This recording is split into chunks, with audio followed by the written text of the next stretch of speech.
今天买了3根扇骨，肉特别多，洗干净了之后呢，我们来焯一下水，加入姜跟葱，少许料酒，调大火煮开。看一下这焯出来水多脏啊！所以我们煲汤的骨头呢，一定要焯过一遍水。焯好了，捞出来清洗干净。扇骨洗干净了，换一个砂锅，加入适量清水，再来2片姜，然后调大火煮开，转小火，先煲30分钟。趁这个时候呢，我们来泡一把海带结，还有一些黄豆。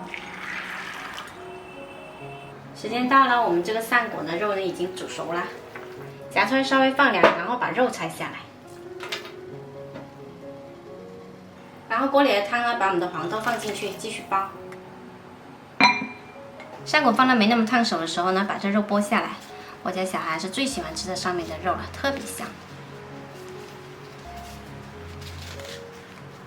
剥掉肉的骨头呢，放回锅里继续煲汤，然后把我们的海带也放进来，再煲个30分钟就可以啦。剥好的肉呢，撕成小块，加入蒜泥，和一点点热油，再调一下味，加入生抽、芝麻油、炒香的白芝麻，还有一把香菜，拌匀就可以啦。用扇骨做的拆骨肉呢，吃起来一点都不柴，特别嫩滑，而且又很香，老人小孩都可以吃的。有兴趣的朋友可以试一下。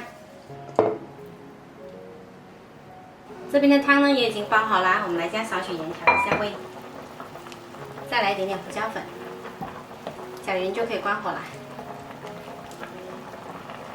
一个扇骨2个吃法，有菜有汤，一点都不浪费。